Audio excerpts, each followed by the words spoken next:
Thank you very much. It's great to be with you. I do have some videos to show, so we'll be getting that stuff in a minute. I've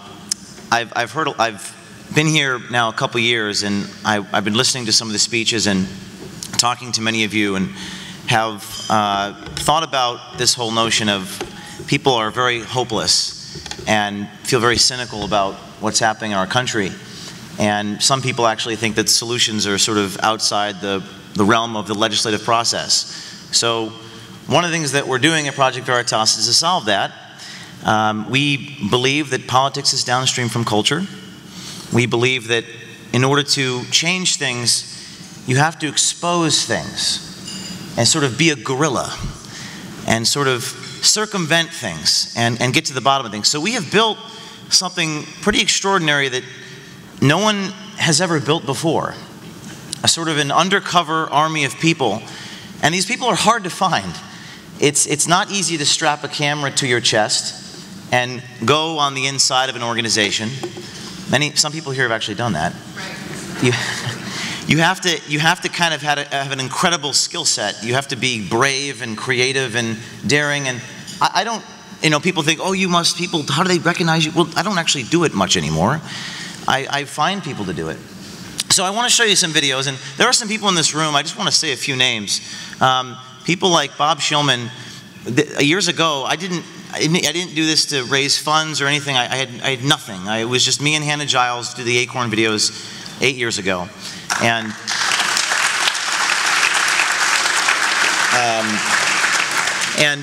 after that, we sort of needed funds to continue. We got sued. I've been sued a couple dozen times. I've been arrested. I've been prosecuted, and most recently, in this past year, we did a story on the election, which I'll show you in a minute, and I was sued by Bob Creamer of Democracy Partners. So there are some people in this room. I just want to say a few names before I show these videos. Bob Shillman was the first guy to ever even write a check to Project Veritas.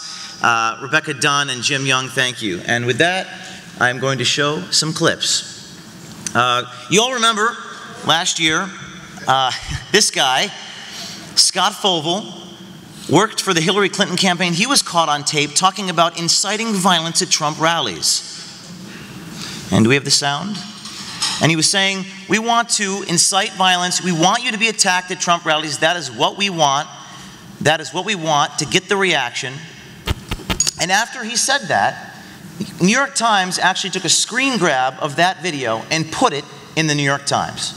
Put it right into the New York Times. If you're there and you're protesting and you do these actions, you will be attacked at Trump rallies. That's what we know.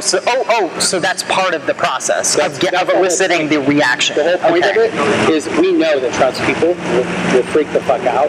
His security team will freak out, and his supporters will lose their shit. So that was amazing. And people say, well, the media is corrupt, and the media is corrupt, and I'm going to get to that in a minute because I just did a bunch of sting operations on the media. But the New York Times took a screen grab of our YouTube video and put it in the A section with a headline that said, videos force Democrats on defensive about dirty tricks. There was even a line in there. I mean, they were actually kind of giving us credit. And I realized the Andrew Breitbart premise, which was the media is a reactive body. They react to what people do. We need to expose them in such a visceral way where it's undeniable. Now, that's not the only thing that happened. This is the most amazing thing that ever happened in my life. I'm watching CNN, and Anderson Cooper goes on. He's talking about these videos of violence at Trump rallies, and this is what happens. Video emerging of a group of pro-Clinton political operatives talking about stirring up trouble and provoking violence at Trump rallies. The video comes from Project Veritas, brainchild of James O Keefe, who's got a less than stellar reputation for accuracy. However, some of the things. But what the most amazing thing is there's people in the background. I mean, these are not my people. They're not AstroTurf. The videos had taken off so they got like 50 million. CNN's audience is 800,000. I was tweeting at one of the guys, I can't remember the guy's name at CNN. Laura may know the guy's name, but there's a guy at CNN who does the media, and he's like, well, we have 800,000 viewers. I said, we have 50 million viewers. There's a guy, and this thing takes off, and suddenly overnight, after this election, Veritas became seriously legit. And Anderson Cooper gets his dig in, but he has to acknowledge what we've exposed. You'll hear on the tape are certainly hard to ignore. Enough we're learning for one person to be fired so far. So one person was fired. That triggered it. That triggered. But what was one of the most amazing things about what we do and this idea of independent, renegade, guerrilla journalism is I have settled with the fact that we cannot find any media outlet, yes, even Fox, and even Sinclair, which will work with us ahead of time to break these stories. They just are they're unable, they've got too much to lose. And don't take my word for it. That's what happened with this story. So we were unable to get onto the media and embargo the stories ahead of time. So what I did, and I was at the debate in Las Vegas, and I saw Sean, and Sean has been one of our greatest allies, by the way. Sean Hannity has been a huge ally of what we do.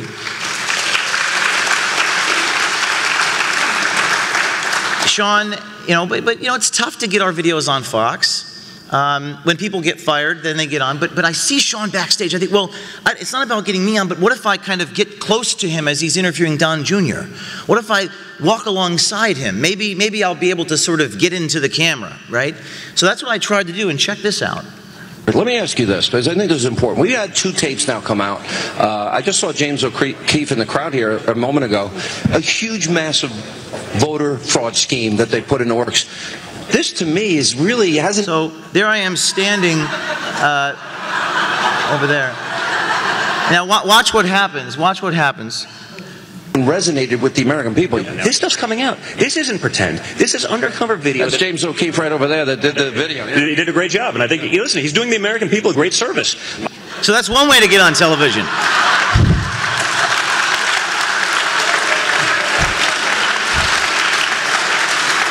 So, I mean, but I show this to you, and I'm about to show you the meat and potatoes here, but I just think that it's amazing because we have literally, and this is not about me, I'm just the leader of we have dozens of full-time journalists now, and some of them have graduated to go on and do other things, but we have so many obstacles against us. We're getting sued, we're getting jailed, we got the media, the academy, what Monica Crowley talked about the other night.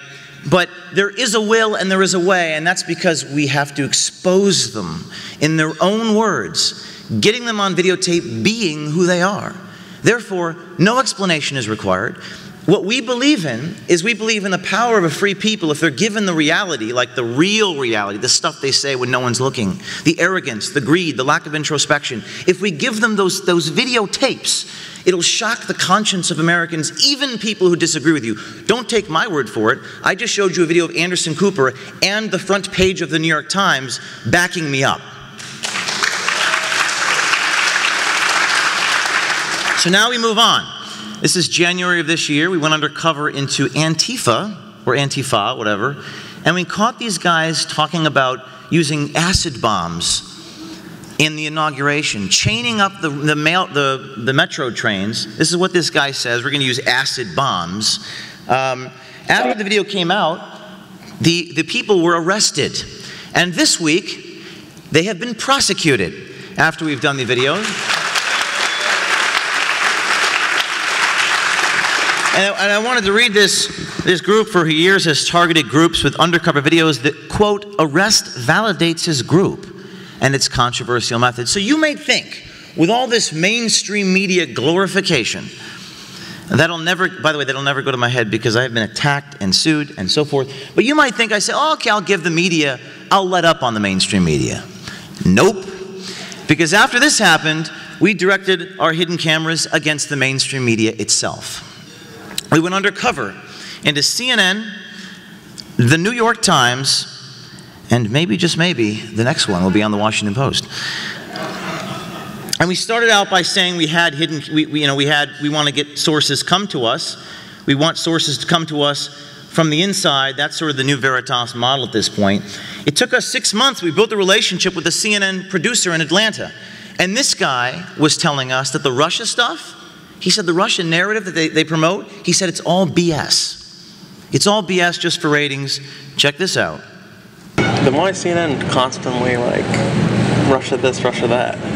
Because it's ratings. Because it's ratings? Our ratings are incredible right now.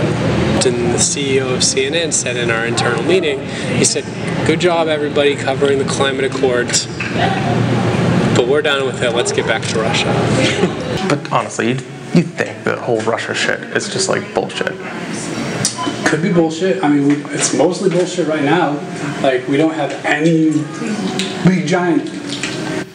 So we don't have any big giant proof it's a witch hunt against the president? Proof. I just feel like they don't really have it, but they want to keep digging. And so I think the president is probably right to say, like, look, you are witch hunting me. Like, you have no smoking gun.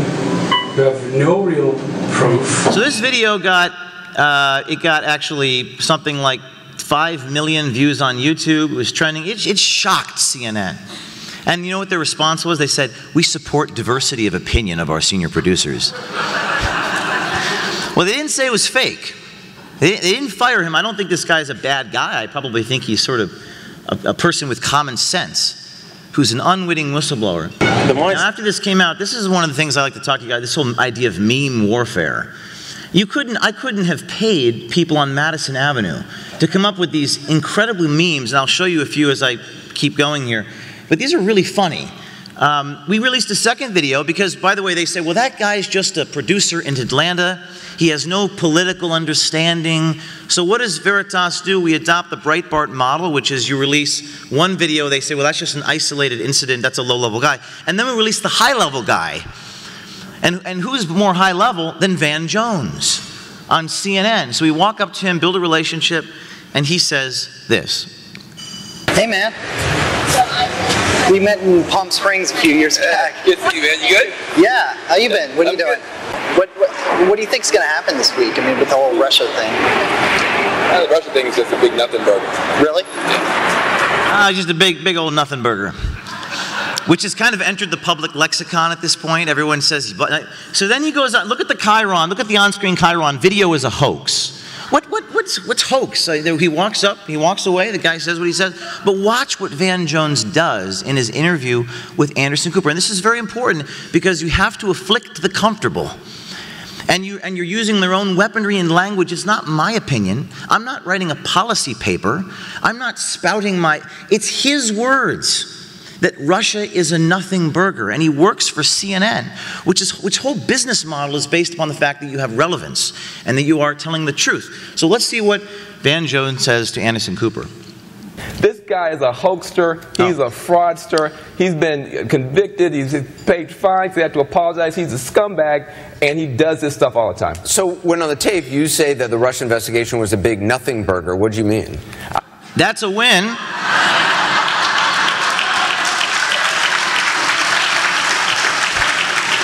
Don't you just love that?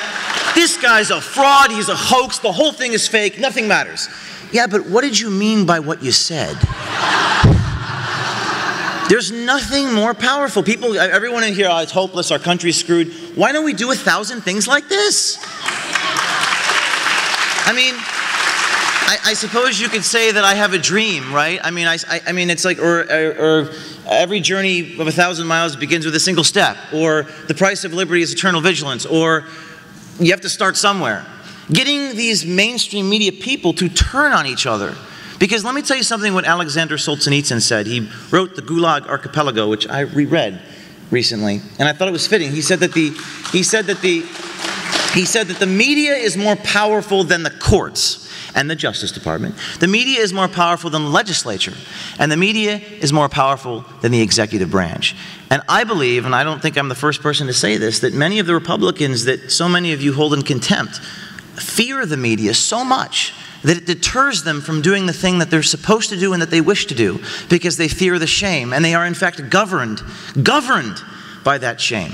So, our target should be the media, and to expose them for who they are. Now keep watching. For progressives to keep jumping up and down about this doesn't make a lot of sense. The worst thing isn't that the guy did the little hoaxer thing. This guy's a hoaxer, he's a fraudster. The worst thing is the Trump White House then elevated it. That's not good. I just want to say, how uncomfortable is he right now? I mean, he is outside of his comfort zone. And that's the job of a journalist, is to afflict the comfortable and to make things, to kind of break things, break narratives. And nobody can do that because the system is set up to prevent that from happening, but we have found a way around the system, and that's through hidden camera recordings.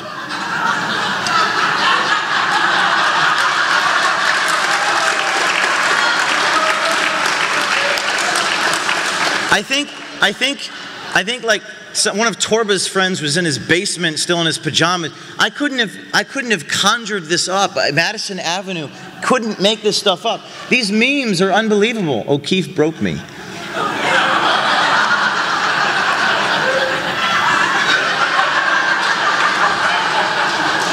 They were like coming out like, you know, every few minutes, and I just kept downloading them off Twitter because I didn't know if I could find them. That's from Fight Club. I don't know. What if I told you the Russia stuff is just a big nothing burger? That's from The Matrix, and then, you know, Saturday Night Live picked it up. A lot of the news coverage surrounding the Trump administration was negative this summer, but here to talk about some of the president's accomplishments are first sons Eric and Donald Trump Jr.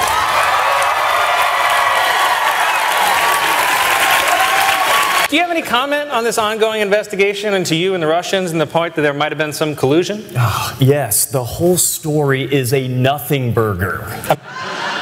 So it sort of entered the public. Now people are saying it, and, you know, and then memes continue. More memes of Trump had misspelled the word coverage, O Keefe, and, you know, and now they have the whole thing there. And then we released a third video. This is senior producer for Chris Cuomo talking about what he really thinks, this is CNN's morning show, about voters in this country. We all recognize he is a clown, that he is hilariously unqualified for this, that he's really bad at this, and that he does not have America's best interests. We recognize his justified crazy. But it'd be fair to question the intellect of the American voter. Oh no, they're stupid as shit. So the voters are stupid as S-H-I-T, and this stands in harsh conflict to our vision statement and our journalist vision statement, which was to have a power in free people making their own decisions based upon what they see. That's not what the mainstream media believes. I feel like this is the key distinction, the most important distinction. If you take nothing from my talk, just know that we have a faith in free people. There are more memes. And then this was the front cover of the New York Post. But, you know, we got #1 trending videos on YouTube worldwide. YouTube, that's another undercover investigation we probably should do. And then we went after the New York Times. This is a reporter at the New York, I just want to show a couple more clips. Reporter at the New York Times talking about just making facts up, saying his paper is not objective. But one little anecdote, when I was giving a talk someplace and I met someone from the New York Times. I wanted to take him to coffee. I said, I'm not stinging you. I'm not filming you. I just want to ask you one question. Why is what we do not journalism? And Jeremy Peters of the New York Times said, James, the reason why you're not a journalist is because unlike us at the New York Times, you have a political agenda. And I said, now hold on a second, Jeremy. Hold on 1 minute there. Are you telling me that in the water coolers at the New York Times, you guys, when you have your little huddle meetings at the conference table, you don't say to each other, let's take this politician down? You're telling me you never have a Nope. I said, Jeremy, okay, what if I caught it on tape that you have a political agenda? What would you say?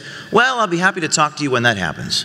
Okay, Jeremy Peters of the New York Times, roll the videotape. The one thing that Jim Comey said, and I've met him, he's a great guy, actually. How'd you meet Comey? Just like working in the campaign? No. Godfather. I used to be an Antifa once upon a time. Did you? I used to go after Nazi punks. Yeah. I targeted his businesses, his dumb of his son, Donald Jr. and Eric. As an editor, I'm a gatekeeper, so I can choose what goes out and what doesn't go out. And let's say we wrote something about Facebook negatively. We actually just did a video about Facebook negatively. And and I chose to put him in a spot that I knew wouldn't do well. What was the story? So you've got agenda, you got politics, you got to target his dumb F-U-C-K of a son, and we're not objective. The New York Times likely fired this young man because he violated their professional code of ethics, and there was more memes too, but I'll skip past those. And we went after a guy, his friend at YouTube, who said that they're not objective and that they share information with each other to adjust how the YouTube algorithms work. By the way, that guy was wearing a Black Lives Matter shirt. He works for YouTube, friend of Nick Dudich at the New York Times. And this is the executive editor's response to this video. He caught a kid, a guy in his 20s. Caught a kid. I don't know what the difference is if you're a 29-year-old or a 30-year-old versus a 45-year-old. Does the code of ethics change at the New York Times? So we released the senior editor, someone in her 30s, speaking off the record, or so she thought, about their agenda. Now we've released 2 videos, and now this is the executive editor, Dean Beckay's reaction. Now that we've exposed the heart of the New York Times, what is he going to say? An undercover operation in which James O'Keefe, who I think is a despicable person who runs a despicable operation, their sin was greater. Their sin was a sin of lying and subterfuge, and they're just awful. So I can sleep so well at night knowing that the executive editor of the New York Times doesn't like us, but it's all ad hominem, it's all conjecture, it's all ad hominem, despicable, despicable. So what do? We pull something right out. 60 Minutes built a reputation on this, by the way. Mike Wallace used to do this. People in the 1970s used to do this. We confront the executive editor of the New York Times.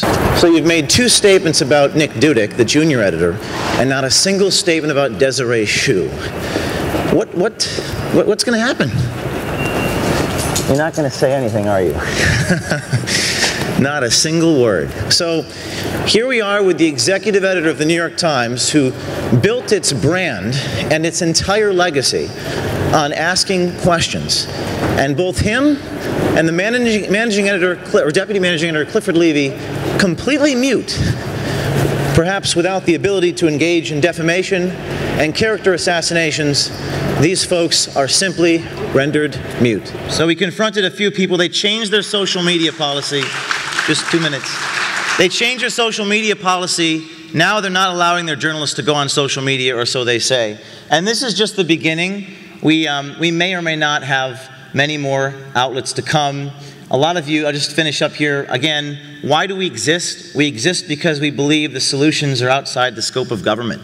And the only way to change the world is to expose things and really shock the people. Andrew Breitbart would always tell me that the media is everything. The narrative is everything. That's all that matters. You don't know about what's going on unless you're being informed about it. So you have to, that's where you have to focus your efforts. We have now a few dozen full-time people. Many people say, well, how on earth, what gives you the notion? Why would you do this? It's simple. It's just principle over self-interest. That's all it is. It's principle over self-interest. And there are people in this country who believe that. And our job is to find them, recruit them, train them, get them mic'd up, and send them out into the country. So stay tuned, because Veritas is just getting started. And I look forward to seeing you.